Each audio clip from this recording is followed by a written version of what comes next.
Assalamualaikum warahmatullahi wabarakatuh. Pada kesempatan ini saya akan sharing masih tentang P3K ya. Karena memang untuk P3K ini banyak informasi yang terbaru termasuk di infografis dari situs Kemendikbud ya.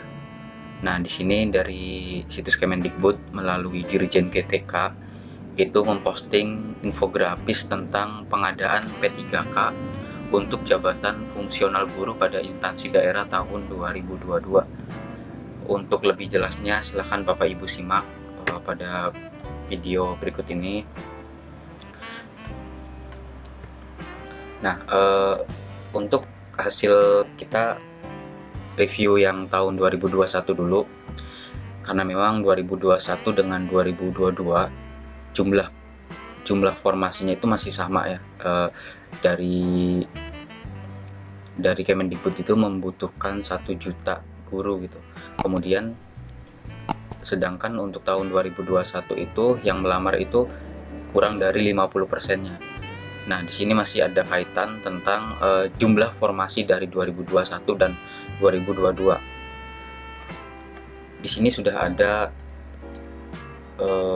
skema yang menunjukkan bahwa ini adalah hasil seleksi guru ASN P3K tahun 2021. Kita lihat di sini ada 500.000 formasi guru ASN P3K yang diajukan pemerintah daerah dari total yang dibutuhkan oleh Kemendikbud itu 1 juta sekian. Nah, kemudian ketika Kemendikbud itu membutuhkan 1 juta guru, sedangkan Pemda itu membuka formasi 500.000 gitu ya. Nah, untuk pelamarnya itu 925.000 pelamar. Ini yang sudah mendaftar di akun SSA SCN gitu ya. Kemudian dari akun SSA SCN itu kemudian melalui tahap proses seleksi administrasi kemudian lainnya gitu ya, tahap seleksi yang ada di mekanisme 2021. Di sini ada 293.000 guru lulus dan dapat formasi. Nah, di sini sudah masuk ke dalam formasi daerah atau dari jumlah 58% dari jumlah formasi guru yang diajukan oleh Pemda. Kemudian setelah itu ada 193.000 guru lulus namun tidak dapat formasi. Di sini jumlah yang tidak lulus, maksud saya yang jumlah guru yang lulus pada tahun 2021 namun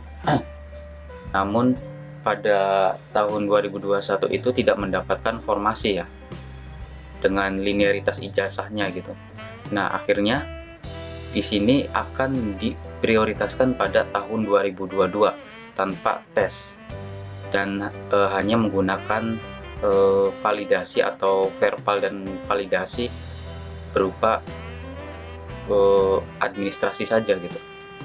Nah, kemudian ada yang dari jumlah ini gitu ya, dari jumlah pelamar ini ada 437.000 pelamar atau guru yang belum lulus. Ini menunjukkan bahwa 12,5% dari pelamar belum pernah mengikuti ujian. Jadi dia hanya jadi guru yang ini hanya terdaftar di akun SAS SCN gitu. Jadi belum bisa ikut tes gitu atau tidak mengikuti tes. Nah, kemudian di sini ada pembagian juga dari total yang lulus atau mendapatkan formasi itu 14,2% atau 41.000 itu diisi oleh swasta ya, dan selebihnya itu diisi oleh guru negeri. Kemudian yang 193.000 ini diisi oleh swasta 58.000 atau 30,3%-nya. Nah, dari sebanyak 487.000 guru telah memiliki nilai hasil ujian seleksi melewati nilai ambang batas. Jadi sudah memiliki bekal passing grade gitu. Jadi kemungkinan pada tahap 2022 yang tidak memiliki formasi itu akan diseleksi berupa administrasinya saja, atau dalam kategori pelamar prioritas 1, prioritas 2, dan prioritas 3, seperti itu. Dan untuk pelamar umumnya kemungkinan ada di 437.000 ini, dan pelamar baru yang terdaftar di Dapodik, seperti itu. Nah, dari kita lihat mekanisme di di guru lulusan dan dapat formasi ini, 212.000-nya itu sisa formasi guru ASN P3K 2021, atau 23% dari total formasi belum pernah dilamar. Jadi masih ada kekosongan atau sisa dari formasi P3K di tahun 2021 yang diajukan oleh Pemda. Nah, di sini yang diajukan oleh Pemda. Seperti itu. Mekanisme atau pelamar yang statistik pelamar yang ada di tahun 2021, yaitu P3K tahap 1 dan tahap 2. Kita lanjut, silakan Bapak Ibu simak ya sampai selesai agar Bapak Ibu paham. Nah, di sini Bapak Ibu bisa lihat jumlah formasi tahun 2022 adalah penjumlahan dari sisa formasi 2021 dan formasi yang telah diusulkan Pemda untuk tahun 2022.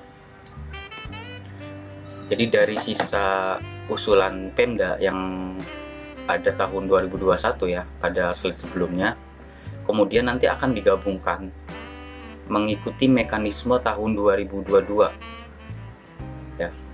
Jadi mekanisme tahun 2022 ini meliputi peserta yang ada di tahun 2021 dan peserta yang ada di tahun 2022.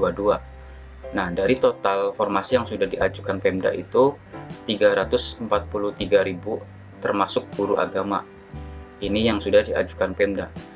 Namun untuk total kebutuhan formasi tahun 2022 itu sekitar 970.000 termasuk guru agama. Jadi pada tahun 2021 P3K itu tidak meliputi guru agama ya. Dan untuk 2022 ini mekanisme yang terbaru seperti pada video sebelumnya tentang Permenpan RB nomor 20 tahun 2022, itu ada kategori formasi, kemudian termasuk di sini ada pelamar umum termasuk guru agama tersebut. Nah, di sini total yang dibutuhkan Kemendikbud atau untuk kebutuhan Pemda yang sudah digabungkan gitu ya, ini 970 yang sudah digabungkan. Itu artinya formasi tahun 2022 ditambah dengan formasi 2021, seperti itu. Kita lanjut ke slide berikutnya. Nah, di sini menurut Dirjen Guru dan Tenaga Pendidikan terdapat 3 jenis mekanisme seleksi guru ASN P3K di tahun 2022 yang sebentar lagi akan dilaksanakan pada mungkin pertengahan tahun atau akhir tahun. Di sini ada 3 mekanisme berdasarkan formasi yang tersedia di daerah. Silahkan Bapak Ibu lihat. Untuk mekanisme pertama itu penempatan lulus passing grade, khusus yang lulus passing grade itu tinggal memilih penempatan. Jadi tidak ada yang namanya seleksi gitu ya. Untuk yang prioritas 1 atau untuk yang mekanisme pertama ini, penempatan individu yang telah lulus nilai ambang batas pada seleksi tahun 2021 di tempat tugasnya masing-masing atau di satuan pendidikan yang membutuhkan. Nah, ini kriteria peserta yang akan menjadi yang akan nantinya digunakan pada mekanisme 1 ini. Guru lulus passing grade pada seleksi ASN P3K guru tahun 2021. Nah, jadi pada tahun 2021 yang tadinya lulus passing grade namun tidak mendapatkan tempat, silakan tinggal memilih tempat yang dibutuhkan gitu, yang sekolah mana membutuhkan Bapak Ibu, silakan dipilih. Kemudian jika masih ada formasi atau lebihan gitu ya, lebihan formasi, ini nanti kita masuk ke mekanisme kedua. Mekanisme kedua itu berupa seleksi ya. Seleksinya itu berupa administratif, yaitu kesesuaian atau verifikasi data. Baik itu berkas atau yang bentuk online-nya, itu nanti seleksi dilakukan dengan mempertimbangkan dimensi kompetensi, profesional, pedagogik, sosial, dan kepribadian.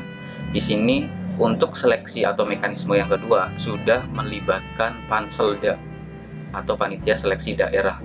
Nah, untuk peserta yang mekanisme kedua ini termasuk kategori pelamar prioritas ya, yaitu pesertanya tenaga honorer K2, kemudian guru honorer negeri atau 23 tahun terdaftar pada data pokok pendidikan.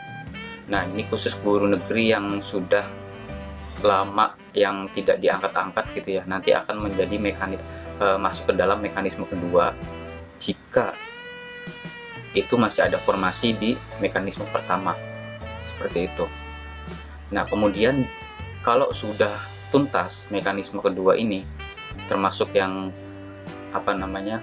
termasuk yang kategori prioritas, ini nanti jika masih ada formasi masuk ke mekanisme ketiga. Mekanisme ketiga ini berupa tes, yaitu tes CAP UNBK. Nah, untuk seleksi, tes dilakukan dengan mempertimbangkan dimensi kompetensi teknis, kompetensi manajerial, dan sosial kultural. Jadi sesuai tes pada tahap 1 dan 2 P3K 2021 ya. Itu berupa tes kompetensi teknis, kompetensi manajerial, dan sosial kultural. Seperti itu. Kemudian untuk kriteria peserta yang bisa mengikuti tes ini, guru honorer negeri yang kurang dari 3 tahun terdaftar pada data pokok pendidikan. Jadi Bapak Ibu, ketika Bapak Ibu baru masuk atau terdaftar di Dapodik, baik itu masa kerjanya kurang dari 1 tahun atau misalnya lebih 1 tahun atau 1 tahun, 2 tahun, 3 tahun, itu intinya kurang dari 3 tahun lah bisa mengikuti tes P3K dengan catatan lebihan formasi dari mekanisme kedua ini. Nah, untuk syarat peserta yang kedua itu lulusan PPG. Lulusan PPG yang baik itu PPG dari 2020-2021 yang belum menjadi P3K bisa mengikuti ini pada tes seleksi di P3K 2022. Kemudian untuk kriteria peserta yang ketiga, ini guru honorer swasta yang terdaftar pada data pokok pendidikan. Pada P3K 2021 itu prioritasnya kan hanya sekolah negeri. Banyak pro dan kontra juga sih dari tes P3K 2021 tentang ada diskriminasi antara guru swasta dan guru negeri. Jadi mungkin dari bahan pertimbangan itulah Kemendikbud mengadakan seleksi tes ini pesertanya dari guru honorer swasta, karena memang sama-sama guru, sama-sama mendidik, jadi punya hak gitu. Nah, seperti itu. Jadi intinya pada kriteria atau mekanisme 1, 2, 3 ini mengacu pada aturan Permenpan RB nomor 20 ya. Mekanismenya seperti itu, dan dari tiap-tiap mekanisme ini menunggu lebihan formasi gitu. Ketika masih ada formasi berarti masih ada kesempatan, seperti itu. Nah, di sini ada pernyataan dari Dirjen GTK untuk mekanisme seleksi guru ASN P3K di tahun 2022 ini, kata kuncinya adalah jika masih tersedia formasi. Jadi tidak otomatis masing-masing pemerintah daerah akan melakukan semua mekanisme, karena kalau tidak ada formasi maka sudah selesai dan tidak bisa dilakukan. Tetapi kalau masih tersedia formasi di mekanisme 1, maka dilakukan mekanisme kedua. Jika formasi kedua masih tersisa di pemerintah daerah tersebut, maka kita lakukan yang ketiga. Mekanisme kedua dan ketiga ini sangat berdasarkan kepada ketersediaan formasi, dan harapannya formasi ini akan terus dimaksimalkan oleh masing-masing pemerintah daerah. Nah, seperti itu. Mungkin itu saja yang dapat saya sampaikan informasinya, semoga bermanfaat. Jika bermanfaat, silahkan untuk di-sharing ke teman-teman yang atau Bapak Ibu yang belum tahu gitu. Untuk mendukung channel ini terus berkembang, silahkan Bapak Ibu klik subscribe, dan jika ada kritik dan saran silahkan tinggalkan komentar. Terima kasih. Assalamualaikum warahmatullahi wabarakatuh.